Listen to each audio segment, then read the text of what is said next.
Me llamo Eusebio Gutiérrez, tengo 78 años y hace poco descubrí que mi propio hijo me hizo firmar unos papeles que, según él, eran para arreglar unos trámites del banco. Lo que no sabía era que con esa firma le estaba entregando todo lo que tenía, mi casa, mi cuenta de ahorros, incluso mis herramientas, mis libros y mis recuerdos. Todo. Lo hizo con una sonrisa en la cara y una taza de café caliente entre sus manos, como si fuera un hijo cariñoso preocupado por su padre. Pero detrás de esos ojos había otra cosa, una urgencia, una desesperación, una trampa. Escucha esta historia hasta el final y dime qué harías tú en mi lugar. Y cuéntame también desde qué ciudad me estás escuchando, porque esto que te voy a contar puede pasarle a cualquiera, en cualquier parte.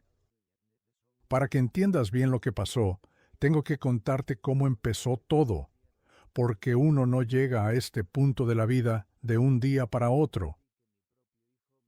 Esta historia se fue cocinando a fuego lento, como los guisos que hacía mi difunta Emilia los domingos, cuando todavía éramos una familia.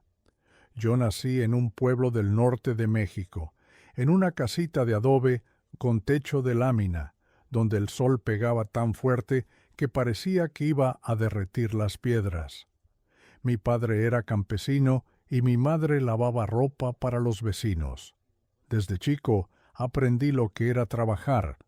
A los 8 años ya cargaba baldes de agua del pozo y a los 11 empecé a ayudar en la obra con mi tío Honorio, que era albañil de los buenos, de esos que no necesitaban planos para levantar una pared recta. Me casé joven, a los 20, con Emilia, la única muchacha del pueblo que me hacía reír incluso cuando me dolía la espalda de tanto cargar costales. Era flaquita, pero con un carácter firme como varilla. Me enseñó a soñar, a ahorrar, a construir una vida. Nos fuimos a vivir a las afueras de Guadalajara, donde conseguí trabajo en una constructora grande. Con el tiempo, nos dieron la oportunidad de comprar un terreno en pagos y ahí empezamos a levantar nuestra casa.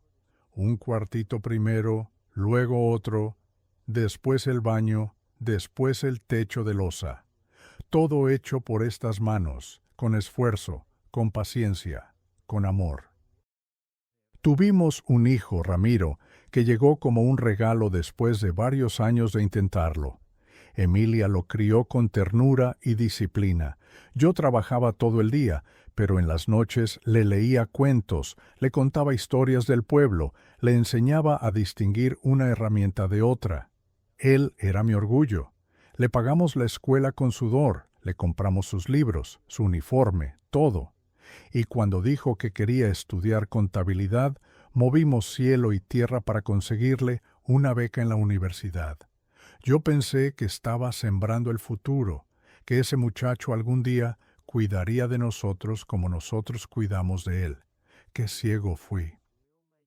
Cuando Emilia se enfermó del corazón, yo ya estaba jubilado. Cuidarla se volvió mi única ocupación.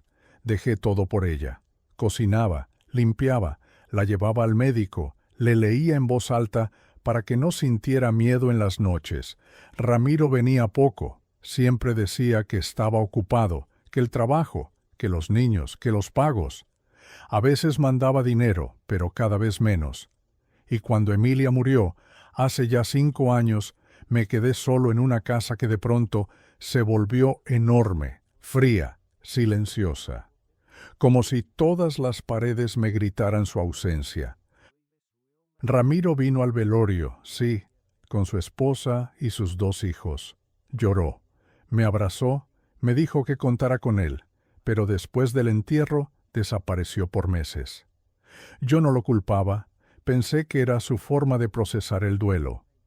Me dediqué a cuidar el jardín, a reparar cositas de la casa, a caminar por las mañanas al mercado y saludar a los vecinos. Todos me conocían. Don Eusebio, el albañil. Don Eusebio, el esposo de doña Emilia. don Eusebio, el que regalaba juguetes de madera a los niños en Navidad. Nunca imaginé que un día me llamarían el viejo que se quedó sin casa. Un año después de la muerte de Emilia, Ramiro empezó a visitarme otra vez. Al principio, una vez al mes. Después, cada semana. Venía solo, sin su esposa. Decía que quería pasar tiempo conmigo. Me traía pan dulce, café, me hablaba de sus hijos, del trabajo. Me preguntaba si me sentía bien, si necesitaba algo. Yo lo recibía con gusto, con esperanza, con ese anhelo de padre que se conforma con las migajas del cariño. Fue durante una de esas visitas que me habló de los papeles. Papá, hay unos documentos que me gustaría que firmaras. Es para que no tengas problemas con el banco, con el predial, ya sabes, para tener todo en orden por si algún día pasa algo. No te preocupes, es puro trámite.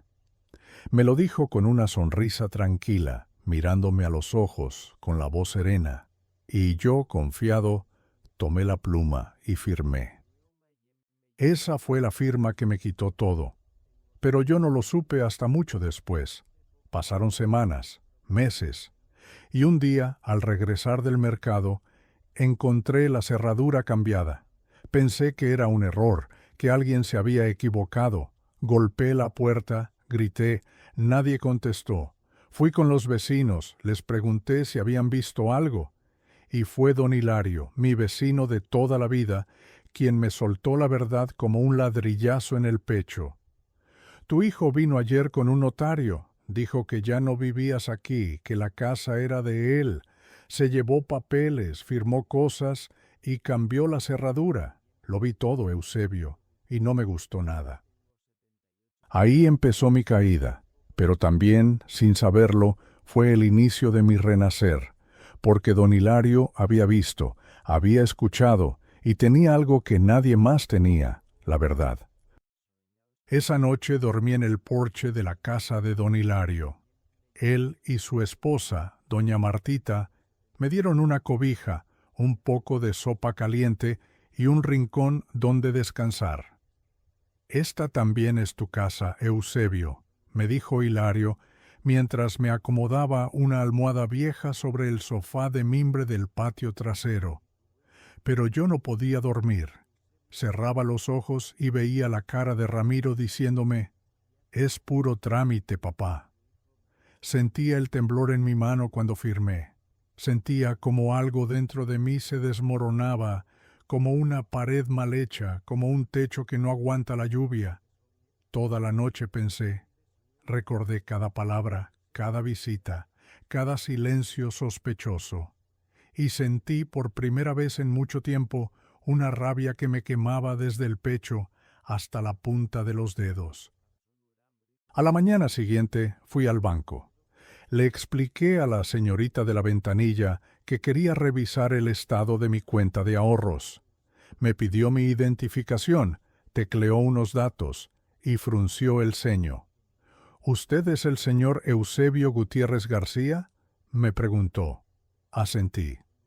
Me dijo que mi cuenta había sido cancelada hace 3 semanas, a petición del titular. Le pedí que repitiera.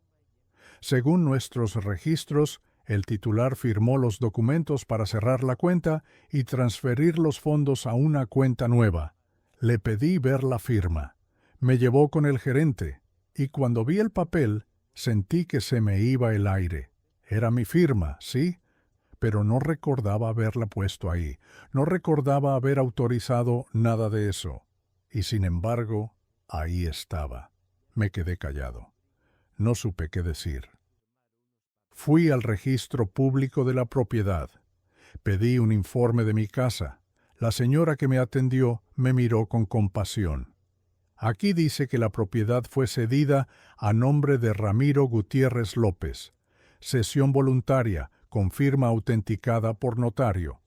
Le pedí una copia, me la entregó. Y otra vez, ahí estaba mi firma. Abajo, la rúbrica de un notario que no conocía. Sentí un nudo en la garganta. No lloré, no podía llorar. Tenía que entender. tenía que armar ese rompecabezas sin piezas sueltas. Volví a casa de don Hilario con los papeles en la mano. Me senté en la mesa del comedor, frente a él, y le conté todo. Hilario me quitó la casa, me vació la cuenta, me dejó sin nada. ¿Te acordás de ese día que vino con el notario? ¿Viste algo raro? Don Hilario bajó la cabeza. Sí, Eusebio, vi que llegaban muy serios. Él, su esposa y un tipo con traje. Dijeron que venían a hacer un trámite de regularización. Yo me asomé por curiosidad y vi que firmabas algo, pero me pareció raro que te dieran una taza de café justo antes. Estabas medio confundido, como atontado, medio mala espina. Entonces lo entendí. Ramiro había preparado todo.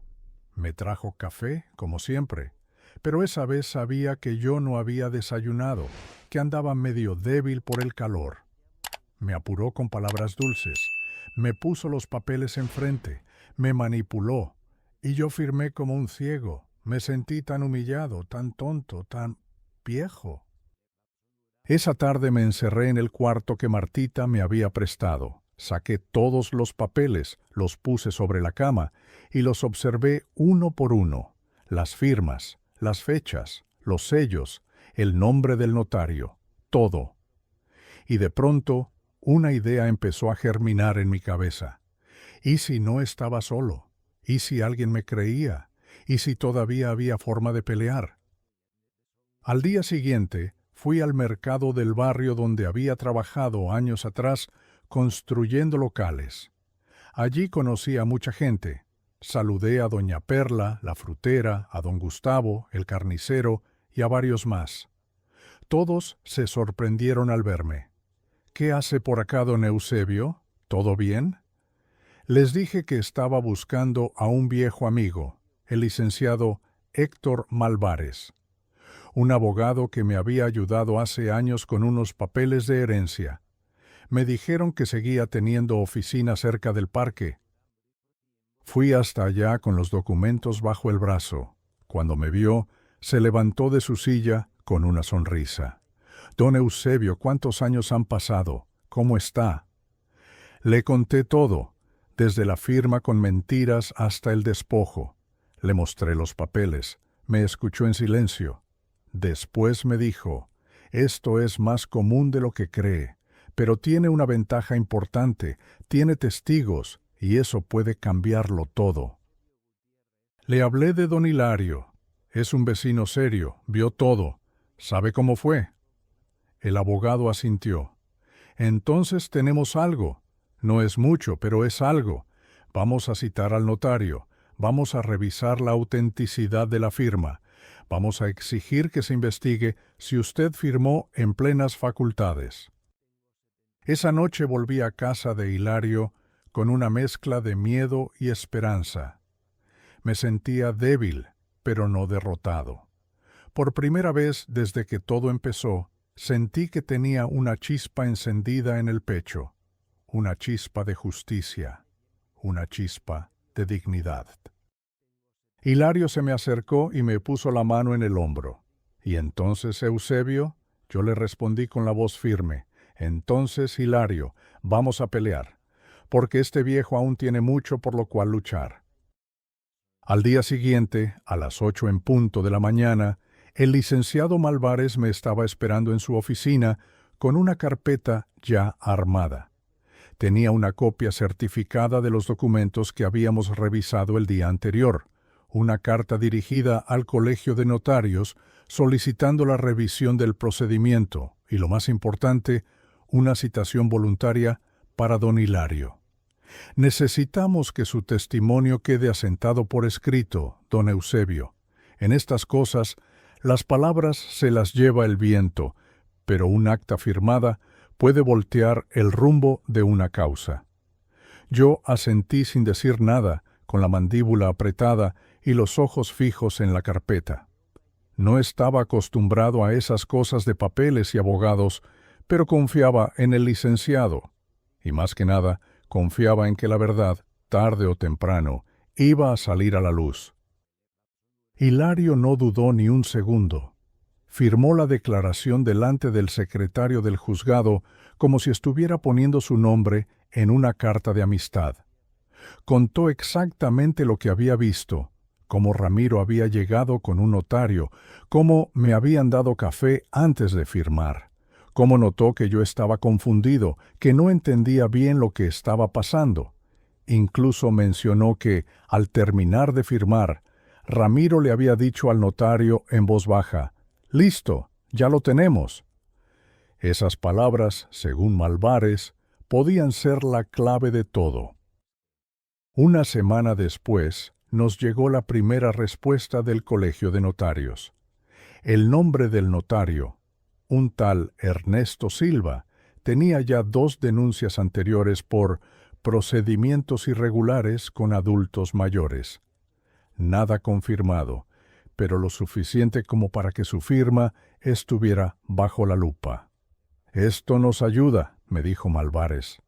«No es una prueba definitiva, pero refuerza nuestra sospecha de manipulación. Y si logramos probar que usted no estaba en plenas facultades ese día, que fue engañado, podemos anular los documentos y recuperar todo».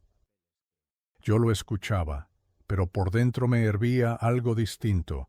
Más allá de las firmas y los trámites, más allá del notario corrupto, había algo que me dolía mucho más: la traición.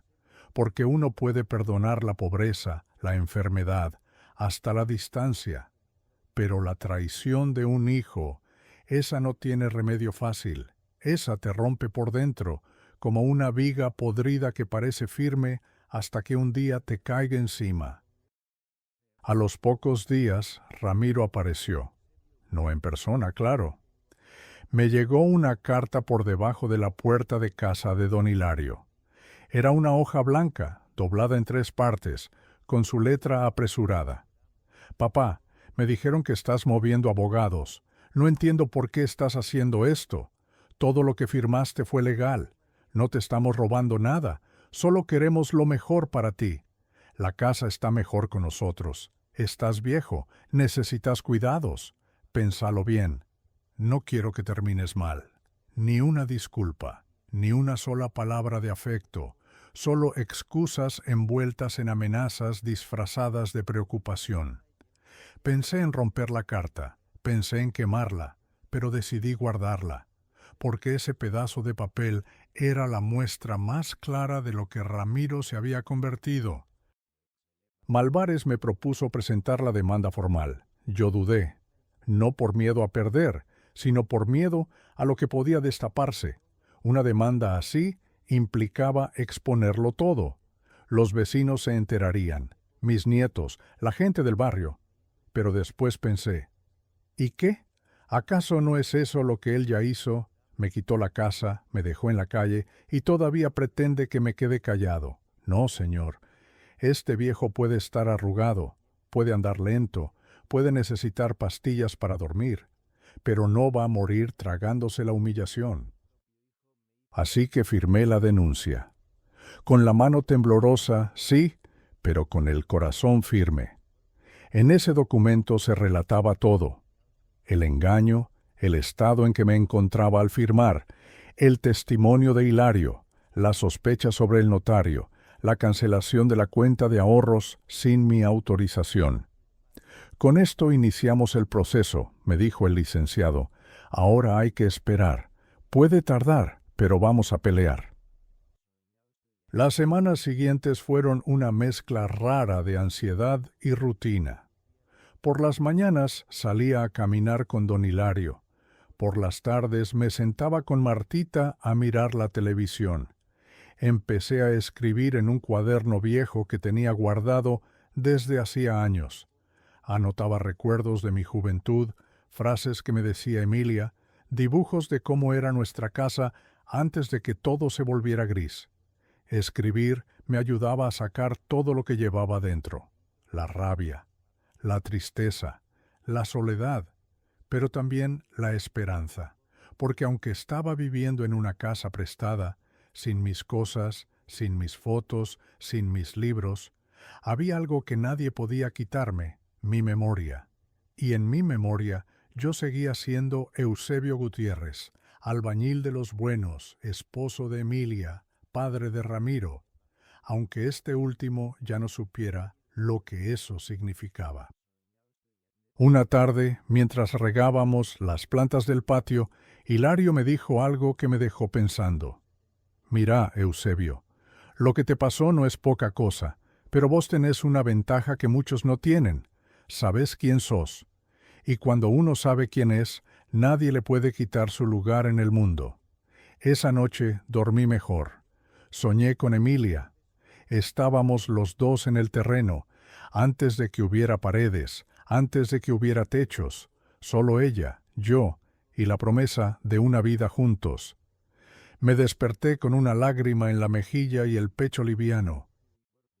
Y entonces, justo cuando empezaba a acostumbrarme a esa calma extraña, llegó la noticia que lo cambiaría todo.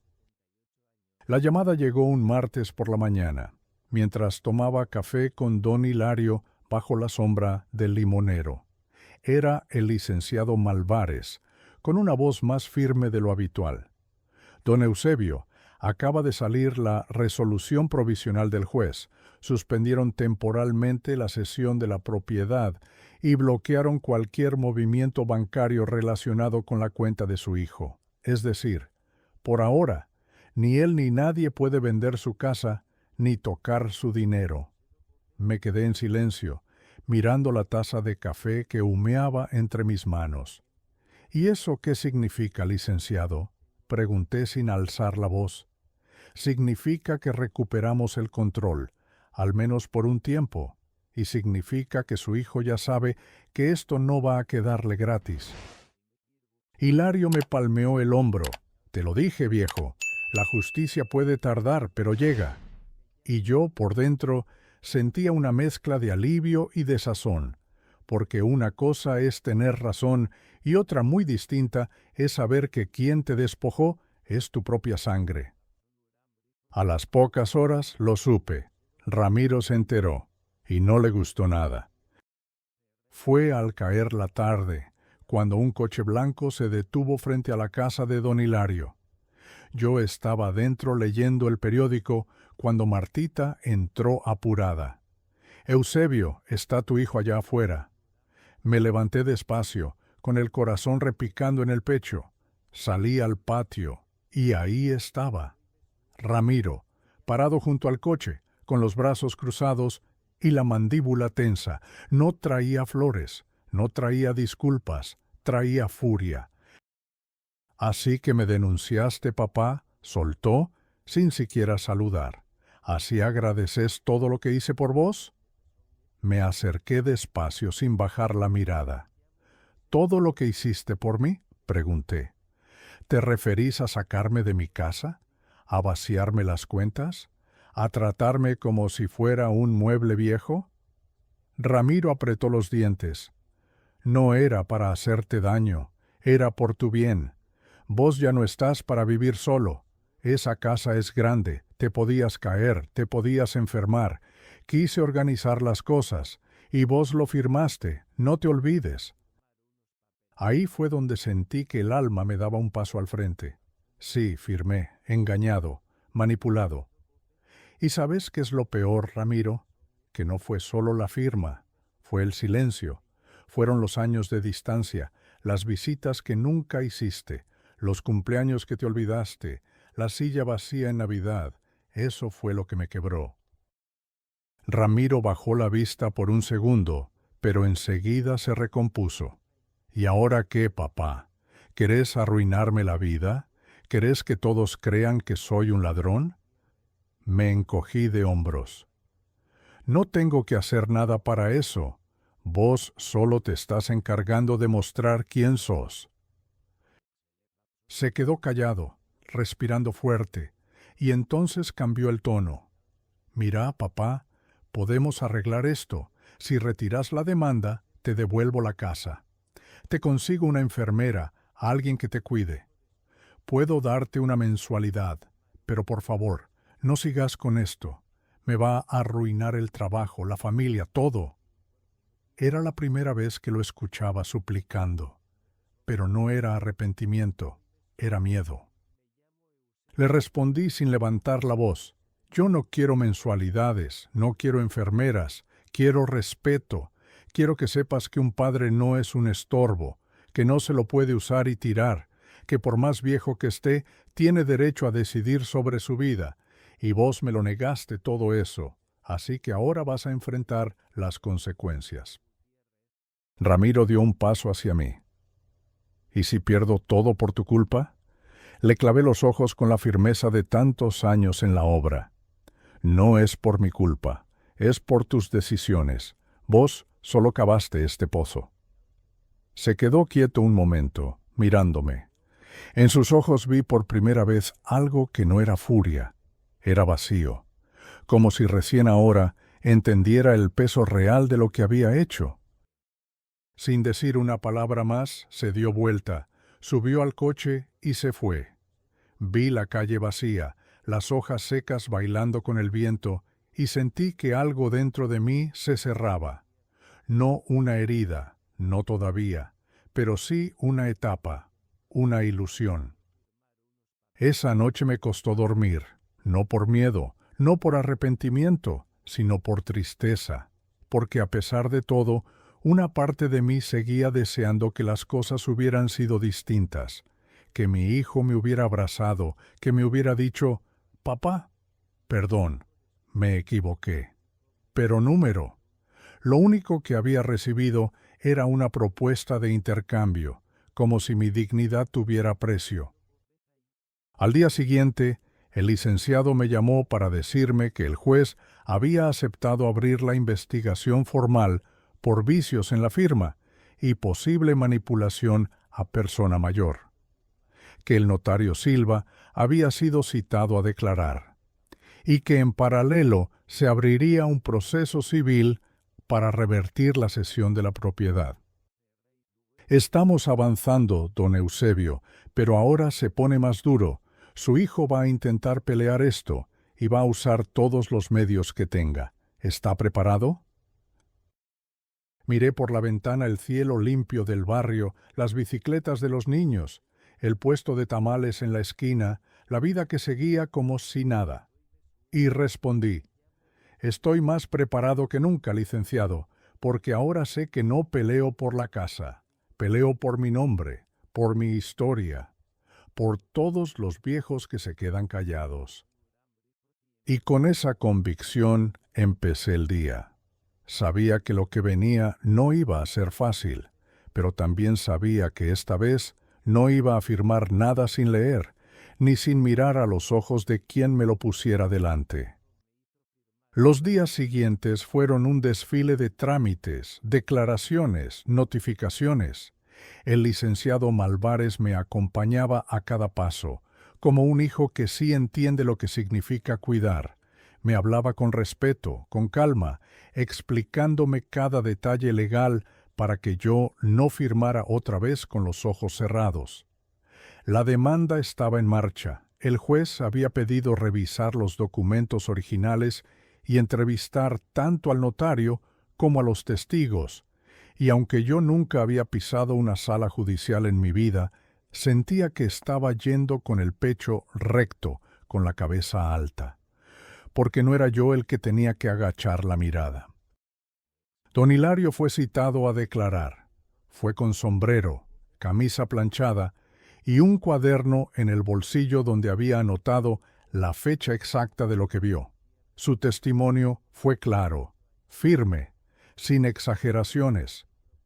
Dijo que me había visto confundido, que Ramiro hablaba con el notario en voz baja, que yo apenas entendía lo que estaba firmando.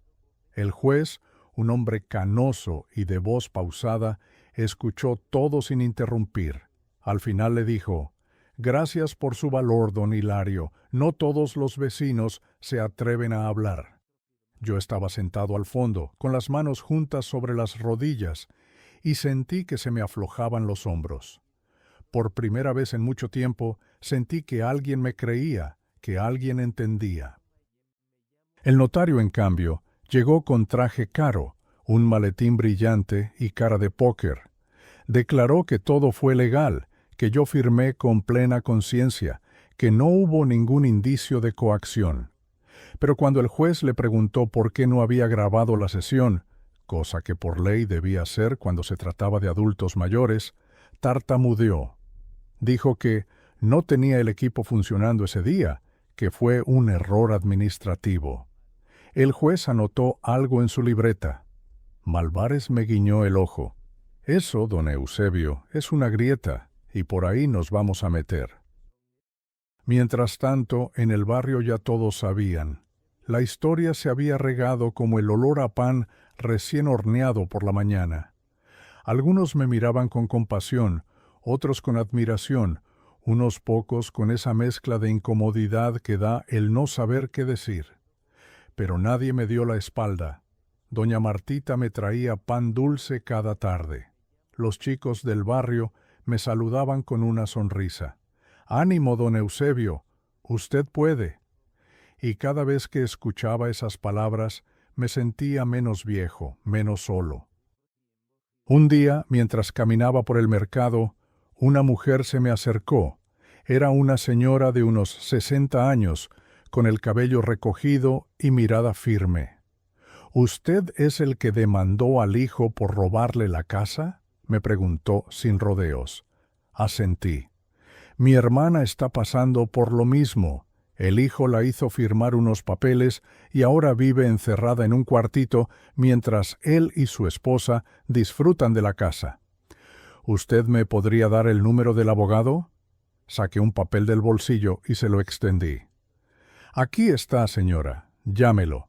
Es un hombre derecho». Esa tarde lo hablé con el licenciado. «¿Se da cuenta, don Eusebio? Lo que usted está haciendo es más grande de lo que piensa. No está peleando solo por su casa, está abriendo camino para otros que no se animan». Me quedé en silencio. No lo había pensado así. Yo solo quería recuperar lo que era mío, pero quizá también estaba dejando un ejemplo. Pasaron 3 meses desde la primera audiencia. Durante ese tiempo, Ramiro me llamó solo una vez. Fue una llamada seca. Me dijo que todo esto estaba afectando a sus hijos, que en la escuela los compañeros ya comentaban lo que había pasado. «¿Estás feliz ahora?», me preguntó. Yo respiré hondo y le respondí: «No, Ramiro, no estoy feliz, pero estoy en paz, porque por fin alguien me está escuchando». Una semana después llegó la carta del juzgado. La sentencia provisional, el traspaso de la propiedad quedaba anulado por vicios de consentimiento. La cuenta bancaria debía ser restituida con todos sus fondos originales y el notario quedaba bajo investigación disciplinaria por negligencia. Yo leí esa carta en voz alta en casa de don Hilario, con las manos temblando y los ojos empañados. Cuando terminé, Martita se santiguó. Hilario me abrazó y yo, por primera vez en años, me permití llorar en voz alta, pero esta vez no de tristeza, sino de alivio. Recuperé mi casa, volví a dormir en mi cama, la misma donde pasé las noches junto a Emilia, donde soñamos juntos con una vejez tranquila. Todo estaba cubierto de polvo, como una herida mal cerrada, pero estaba intacto, y mío. A los pocos días fui a buscar a mis nietos a la escuela. Los había visto poco durante todo ese tiempo. Se subieron al coche sin decir palabra. El más chico me miró con los ojos grandes. «Abuelo, ¿ahora vas a vivir otra vez con nosotros?». Le sonreí y le acaricié el cabello. «No, mi amor, ahora ustedes me van a visitar a mí, y vamos a hacer juntos cosas lindas, como antes». Esa noche, mientras acomodaba los retratos de Emilia sobre la repisa, pensé en todo lo que había pasado, en lo bajo que había caído, en lo alto que me había levantado, y en cómo, a veces, la dignidad no se pierde por una firma, sino por no pelear cuando te la arrebatan. Y yo había peleado, por mí, por mi memoria, por mi nombre. Los días que siguieron a mi regreso a casa fueron extraños, como si caminara dentro de un sueño que no sabía si era bueno o malo. Todo estaba en su lugar: los muebles, mis herramientas, los retratos, incluso el reloj de pared que Emilia tanto cuidaba. Pero ya nada era igual. La casa estaba callada, no por la ausencia de gente, sino por todo lo que se había dicho, por todo lo que se había revelado. Cada rincón parecía susurrarme que había vuelto, sí, pero no era el mismo hombre que había salido con una valija y el corazón hecho trizas. Los vecinos comenzaron a venir, uno por uno, a su manera. Doña Martita me trajo un pastel de 3 leches. Me dijo: para que esta casa vuelva a oler a hogar. Don Gustavo el carnicero me regaló un trozo de lomo para que hiciera una buena comida de bienvenida. Y don Hilario, con su sombrero torcido y sus ojos húmedos, solo me abrazó fuerte y me dijo: aquí empieza otra vez tu historia, Eusebio, pero esta vez escrita por vos mismo. Esa noche me senté en el porche, con un mate tibio entre las manos, y miré las estrellas como hacía años no hacía. Pensé en Emilia, en su risa, en su forma de decirme que me abrigara cuando salía a trabajar, aunque hiciera calor. Pensé en lo que ella habría dicho de todo esto. Tal vez me hubiera reprendido por haber esperado tanto para poner límites. O quizás, simplemente, me hubiera tomado la mano en silencio, como hacía cuando no había palabras que alcanzaran. Y ahí, bajo ese cielo limpio, sentí algo que creí perdido: paz. A la mañana siguiente sonó el timbre. Me levanté sin prisa, abrí la puerta, y ahí estaba Ramiro.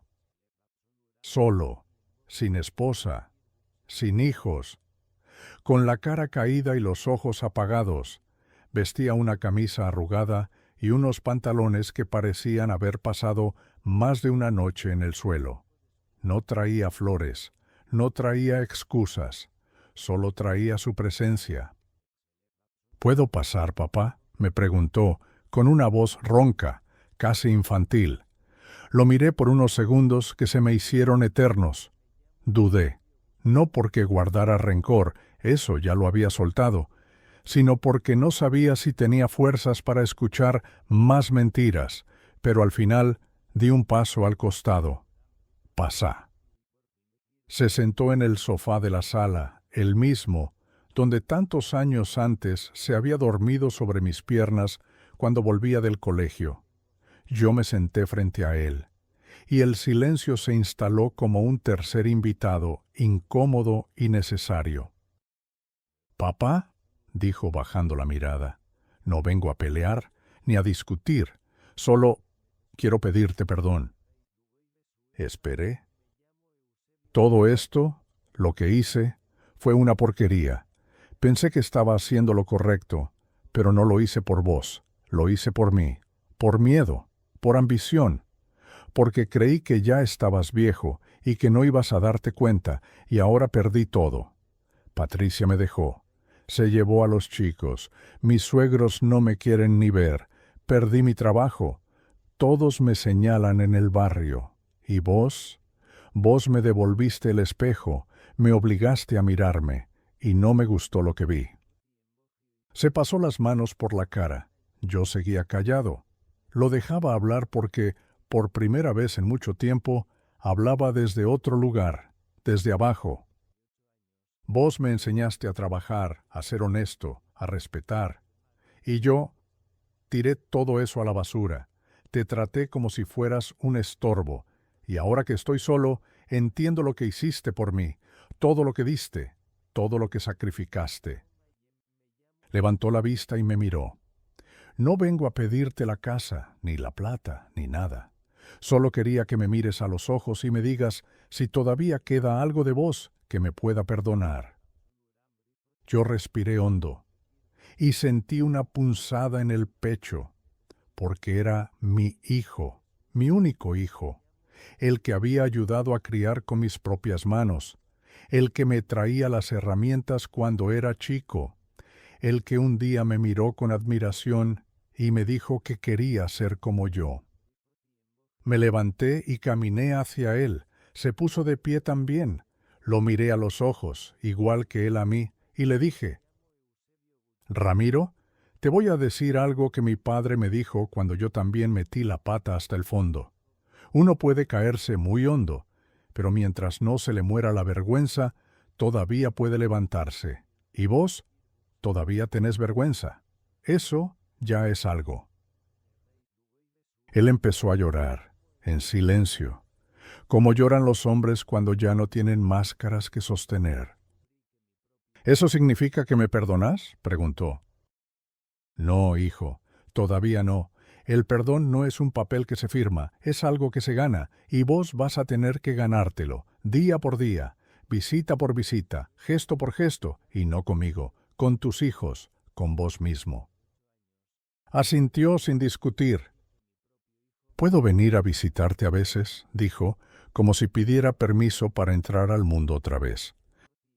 «Si venís como ahora, sin mentiras y sin trajes de buen hijo, la puerta está abierta». Se fue una hora después, sin apuro, sin promesas vacías, solo con un apretón de manos y un «gracias» que sonó sincero. Esa noche dormí tranquilo. Y por primera vez desde todo esto, soñé con un futuro que no dolía. El día siguiente amaneció con sol tibio y cielo despejado. Me desperté antes que el gallo del vecino, como siempre lo hacía cuando iba a la obra, pero esta vez no para cargar ladrillos ni mezclar cemento, sino para algo mucho más simple y más valioso: salir a caminar sin apuro. Me puse la camisa a cuadros que Emilia me había remendado tantas veces y que me traía suerte, y salí al parque con un paso sereno, como si cada hoja que crujía bajo mis pies me dijera: «Seguís acá, Eusebio, y seguís entero». En el camino me crucé con varias caras conocidas. Algunos me saludaban desde lejos con una sonrisa, otros se acercaban a estrecharme la mano con un respeto que yo nunca había pedido, pero que ahora entendía. El panadero me regaló un bolillo caliente envuelto en papel de estraza, como si me lo ofreciera no por lástima, sino por reconocimiento. Hasta el nieto de doña Martita, un chiquillo travieso de 10 años, me gritó desde su bicicleta: «Don Eusebio, usted es famoso en el barrio». Y yo sonreí, pero no como sonríe alguien orgulloso, sino como alguien que finalmente comprende que su historia, aunque llena de dolor, también puede dejar algo bueno detrás. Esa tarde me senté en el porche con mi cuaderno de tapas duras, el mismo donde había anotado recuerdos durante los meses más oscuros. Empecé a escribir algo nuevo, no para olvidar, sino para dejar constancia. Para que si algún día uno de mis nietos encuentra ese cuaderno, sepa la verdad, no la de los papeles firmados ni la de los juzgados, sino la del corazón, porque hay historias que no pueden contarse con sellos ni firmas. Hay historias que solo se entienden cuando se viven. Escribí: «Hoy vino Ramiro y por primera vez no trajo excusas, ni pretextos, ni sonrisas falsas. Trajo dolor, el suyo, y eso, aunque parezca poco, ya es un comienzo». Los días comenzaron a pasar con calma. Mi casa volvió a ser mía, no solo por lo legal, sino por lo emocional. Fui desempolvando cosas viejas, sacando los álbumes de fotos, restaurando muebles con mis propias manos. Hasta le construí a los nietos un pequeño banco de madera con sus nombres tallados. No era una herencia de millones, pero era algo que mis manos podían dejarles: tiempo, intención, amor. Un sábado por la mañana, Ramiro volvió a tocar el timbre. Venía con los chicos. Yo no lo esperaba, pero tampoco me sorprendió. El más chico, Tomás, me abrazó con fuerza, con ese abrazo que solo dan los niños cuando todavía no han aprendido a guardar rencores. La más grande, Lucía, me entregó un dibujo: un señor con bastón, una casa al fondo y un sol brillante. Abajo decía: «Te quiero, abuelo». Entraron, se sentaron, comieron pan dulce y tomaron chocolate caliente. Ramiro apenas habló, observaba, ayudaba a servir, escuchaba las historias que contaban los niños sobre la escuela. Y por un momento sentí que la grieta se hacía un poco más angosta. Después de ese día, las visitas se hicieron más frecuentes, sin anuncios, sin discursos, solo presencia. Ramiro empezó a acompañarme a la ferretería, me ayudaba a podar el jardín, hasta me ofreció arreglar el ventilador del comedor, que llevaba años colgado como adorno, porque ya no funcionaba. Yo no le decía mucho, pero lo observaba, porque cuando alguien te hiere tan hondo, las palabras no sanan. Lo hacen los gestos, el tiempo y la constancia. Una tarde, mientras trabajábamos en una repisa, me preguntó en voz baja, ¿crees que algún día me perdones del todo, papá? Me quedé mirando la tabla de madera que sostenía con una mano y respondí sin dejar de lijar. No te prometo eso, hijo, pero si seguís viniendo con el corazón en la mano y no con los bolsillos llenos de excusas, capaz un día, sin darnos cuenta, el perdón se mete solo por la ventana. Asintió sin decir nada más, y seguimos trabajando. Pasó el tiempo, no demasiado, pero el justo para que algo en el aire se sintiera distinto. Ya no había ese silencio tenso cuando él venía. Ya no me preguntaba si podía pasar, simplemente tocaba y entraba como antes, como cuando era chico. Mis nietos volvieron a reír en el patio, a correr entre las plantas, a llenar de migas el piso del comedor, y yo, sentado en mi sillón de siempre, los miraba como quien contempla una tormenta que finalmente se aleja. Y entonces, una tarde de otoño, recibí una carta inesperada. Era del Colegio de Notarios. Habían suspendido al notario Ernesto Silva por tiempo indefinido. Se lo responsabilizaba por malas prácticas reiteradas en casos similares al mío, y en la carta se me agradecía por haber denunciado, por haber permitido que se revisara un sistema que muchos daban por intocable. La leí 3 veces, no por incredulidad, sino por algo más profundo, porque entendí que a veces lo que uno hace por sí mismo también puede servirle a otros. Guardé la carta junto al cuaderno de tapas duras. Esa noche, antes de acostarme, me paré frente al retrato de Emilia y le dije en voz baja, «Viste, vieja». Al final, tu Eusebio no solo construía casas, también supo reconstruir su vida. Y por primera vez me dormí sin miedo. La siguiente mañana me desperté con un rumor nuevo en el pecho, algo que hacía años no sentía, ilusión. No por volver a ser joven, ni por cambiar lo que ya pasó, sino por tener todavía el poder de elegir cómo vivir los días que me quedan. Me levanté temprano, me vestí con mi camisa celeste de los domingos y salí con la firme intención de hacer algo especial. No para celebrar la sentencia, ni para demostrar nada a nadie, solo porque sí, porque estaba vivo, porque podía. Fui al mercado, saludé a los de siempre, y compré lo necesario para preparar un buen guisado, carne de res, chiles secos, cebolla, ajo y un poco de piloncillo. Emilia solía decir que no hay dolor que resista un plato humeante en la mesa, y yo, ese día, cociné para sanar, para reunir, para dar gracias sin palabras. Toqué la puerta de don Hilario a eso de las 11. «Hermano, hoy se come en casa», le dije. Martita ya se estaba poniendo el delantal antes de que él pudiera responder. A las 12 en punto estaban en mi cocina, que olía como en los tiempos antiguos. Puse la mesa con el mismo mantel que Emilia bordó con sus iniciales. Abrí una botella de vino que tenía guardada desde quién sabe cuándo, y comimos sin apuro, sin necesidad de hablar de lo que ya todos sabíamos. Era como si el silencio fuera también una forma de brindar. A mitad del almuerzo sonó el timbre. Era Ramiro, venía con sus hijos. No traían postres ni regalos, solo una bolsita de papel con pan recién horneado y una mirada distinta, menos nerviosa, más serena. Lucía, mi nieta, se acercó y me susurró: «¿Podemos almorzar contigo, abuelo?». Les hice lugar sin decir palabra. Comieron con nosotros, se rieron con Hilario, ayudaron a Martita a servir, y hasta Ramiro se animó a lavar los platos. Nadie mencionó el pasado, nadie lo necesitó.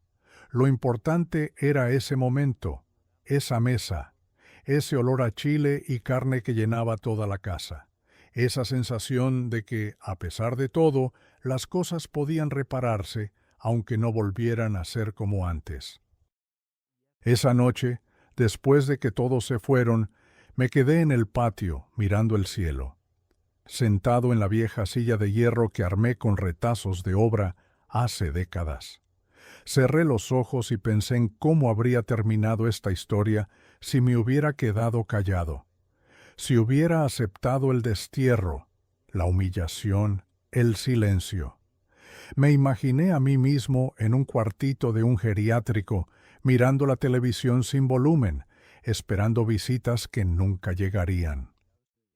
Y entonces agradecí a Hilario por no mirar para otro lado, al licenciado Malvares por confiar en mí cuando yo ya no confiaba en nadie, a mi propio corazón por no rendirse cuando todo parecía perdido. Y sí, incluso agradecí a Ramiro, porque sin su traición quizá yo nunca habría descubierto lo fuerte que podía llegar a ser este viejo cuerpo. Los días siguientes fluyeron con calma. Los nietos comenzaron a venir más seguido, no por obligación, sino porque lo disfrutaban. Jugábamos a las cartas, hacíamos manualidades en el taller. Les enseñé a clavar sin machucarse los dedos. Empecé a ver en ellos una semilla distinta, no la de la culpa heredada, sino la del cariño redescubierto. Ramiro venía en silencio, ayudaba en el jardín, pintó la verja de la entrada sin que se lo pidiera, incluso instaló un foco nuevo en el patio. Poco a poco, sin discursos, estaba poniendo ladrillos donde antes había dejado ruinas. Yo no lo felicitaba, pero tampoco lo ignoraba, solo lo dejaba hacer, porque a veces el verdadero perdón no se dice, se construye. Una tarde, mientras tomábamos café, me dijo: «Papá, estoy yendo a terapia». Necesitaba decirlo. Asentí con un leve gesto de cabeza. No le dije que estaba orgulloso, aunque lo estaba. Solo volví a llenar su taza y le pasé el azucarero, porque entre hombres heridos, a veces un gesto dice más que 1000 palabras. Empecé a escribir más seguido en mi cuaderno, no solo sobre lo que me pasó, sino sobre todo lo que entendí. Llené páginas con dichos de Emilia, con recuerdos del pueblo, con anécdotas de la obra. Pensé en dejar ese cuaderno como parte de mi herencia, no por su valor económico, sino por el peso de lo vivido, porque si algún día alguien en mi familia vuelve a olvidar lo que vale un viejo, ahí estará mi letra para recordárselo. También retomé las visitas al centro comunitario del barrio. Me pidieron que diera talleres de carpintería para jóvenes que no estudian ni trabajan. Al principio dudé, pero cuando vi la cara de los chicos, cuando sentí sus ganas de aprender, su respeto por alguien que aún sabe construir algo con las manos, no pude negarme. Volví a sentirme útil, volví a escuchar ese sonido que tanto amaba, el de la madera cuando cede al serrucho, como si hasta la materia entendiera que con paciencia y dirección todo puede transformarse. Una mañana, después del taller, uno de los chicos, un morenito flaco con los ojos chispeantes, me dijo: «Don Eusebio, Usted no parece de los que se rinde fácil. Le sonreí y le respondí, es que cuando uno se cae, puede quedarse tirado, o puede levantarse con más fuerza, pero eso no se enseña, mijo, se aprende con los golpes. Esa noche volví a casa y abrí el cuaderno una vez más. Escribí, perdí mi paz, perdí mi familia, perdí mi dignidad, pero me las volví a ganar, una por una, y ahora sé que lo más valioso que tengo es haberme dado cuenta a tiempo. Y mientras la tinta se secaba sobre el papel, sentí algo que hacía décadas no sentía, orgullo por mí mismo. El domingo siguiente me levanté temprano, como siempre, pero con un propósito que me revoloteaba por dentro desde hacía días. Me puse la ropa limpia, me peiné lo mejor que pude frente al espejo del baño. Ese mismo espejo que tantas veces me había devuelto la mirada triste de un hombre golpeado por su propia sangre, y salí rumbo a la iglesia del barrio. Hacía años que no pisaba una misa completa, no porque no creyera, sino porque sentía que Dios, en algún momento, también me había olvidado. Pero ahora algo en mí había cambiado.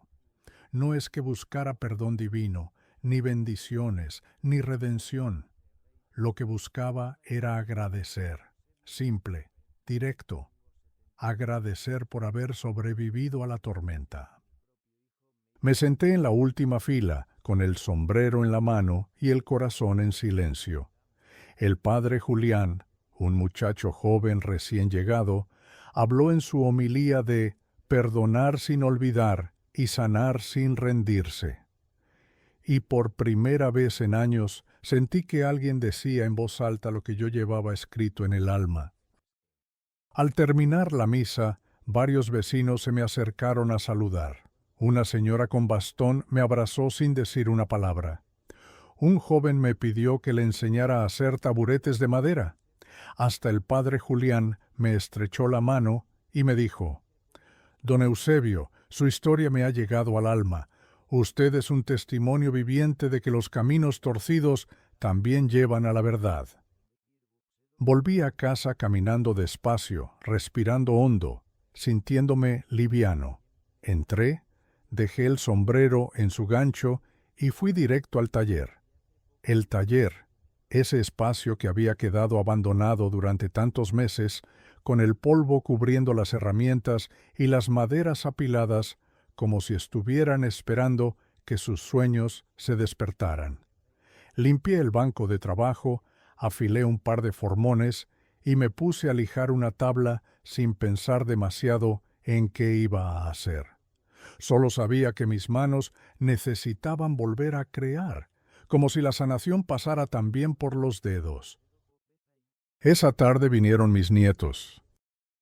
Corrieron por el patio, se colgaron del limonero, revolvieron la alacena buscando galletas, y cuando les mostré el taller limpio, Lucía me miró con los ojos grandes. «¿Vas a volver a hacer juguetes, abuelo?» Sonreí. «¿Y vos qué crees?» Tomás me abrazó con fuerza. «¿Nos vas a enseñar?» «Claro que sí, mijo, pero nada de cortar sin medir, ¿eh? Acá se trabaja como en las obras, con precisión y con respeto». Ramiro llegó un poco después con una caja de herramientas en la mano. No dijo nada. Simplemente la dejó sobre la mesa de trabajo y se quedó parado, como esperando instrucciones.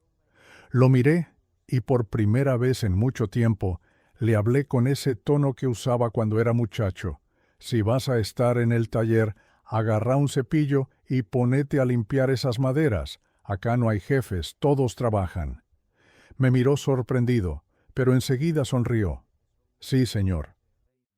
Así empezó una nueva etapa, no perfecta, no fácil, pero distinta. Ramiro venía cada sábado, a veces solo, a veces con los chicos. Me ayudaba en el jardín, pintaba con los nietos, leía el periódico conmigo en silencio. No hablábamos del pasado, ya no hacía falta.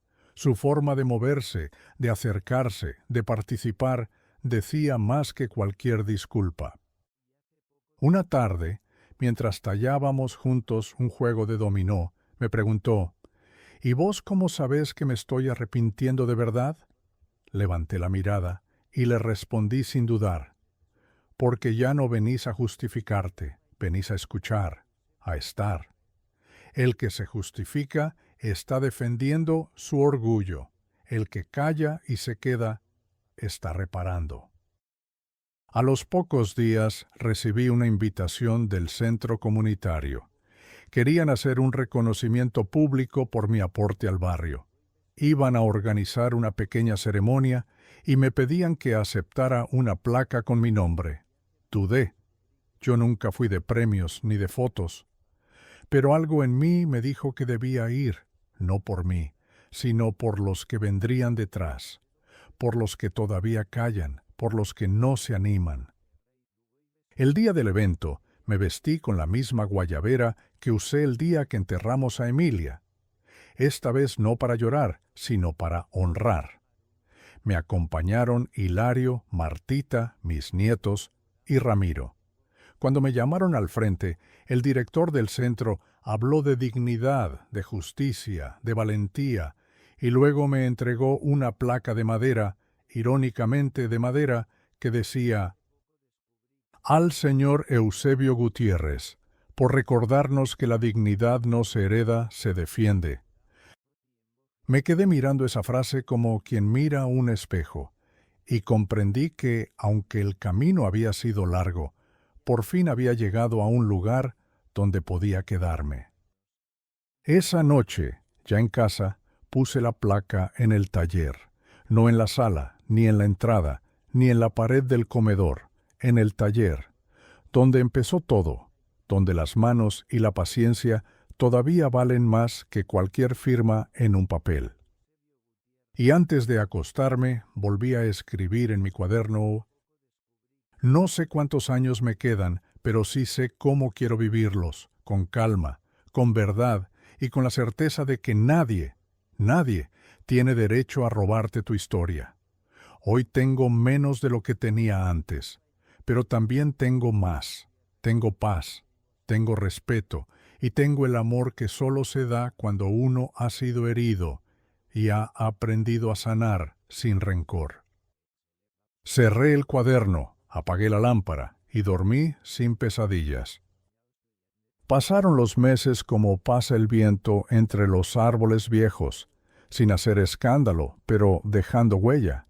Los nietos siguieron viniendo, aprendieron a clavar sin torcer los clavos, a lijar sin apurarse, a escuchar las historias que yo contaba entre martillazo y martillazo.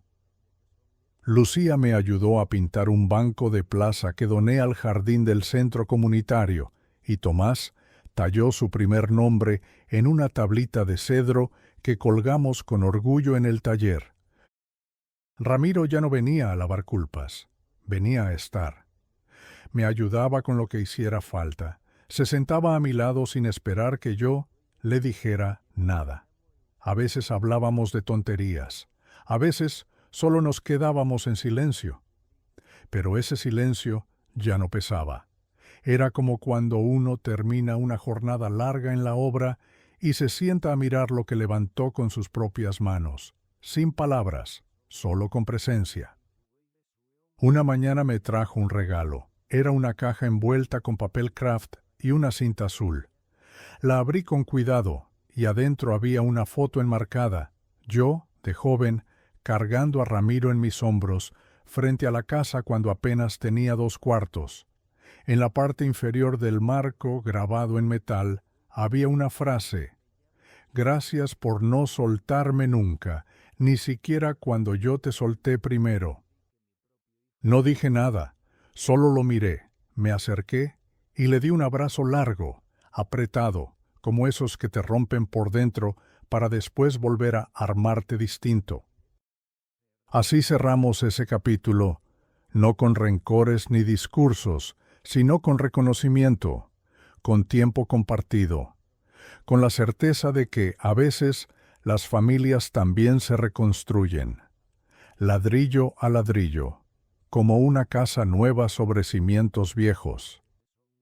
Y un día simplemente entendí que ya no necesitaba más justicia, ni más explicaciones, que ya no cargaba odio ni pena, solo gratitud por haberme levantado cuando me quisieron ver caído, por haber recordado que mi historia era mía y que nadie, ni siquiera un hijo, podía escribirla por mí sin mi consentimiento. Volví a viajar. Por primera vez desde joven, tomé un autobús para visitar pueblos que solo conocía por mapas. Comí tamales en plazas donde nadie me conocía, dormí en hostales humildes, conversé con desconocidos que me regalaban historias a cambio de las mías. Me descubrí libre, no por tener una cuenta llena en el banco, sino por tener el alma liviana, sin deudas emocionales. Hoy, mientras escribo esto en el cuaderno, que ya casi no tiene hojas en blanco, siento que estoy listo, no para irme, para vivir, como se debe, con los pies firmes, el corazón tranquilo y los ojos abiertos. Y si llegaste hasta acá, si me escuchaste contar esta historia desde el fondo de mi alma, quiero hacerte una sola pregunta, de viejo a viejo, de persona a persona. ¿Vos qué elegirías? ¿Aguantar el desprecio en silencio por miedo a quedarte solo, o levantar la voz, defenderte y empezar de nuevo? Yo ya lo elegí, y no me arrepiento.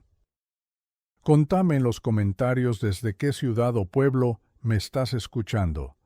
Dale like si esta historia te tocó el corazón y suscríbete si llegaste hasta el final, porque aquí seguiremos compartiendo historias reales de las que no salen en los diarios, pero que se quedan para siempre en el alma. Gracias por acompañarme.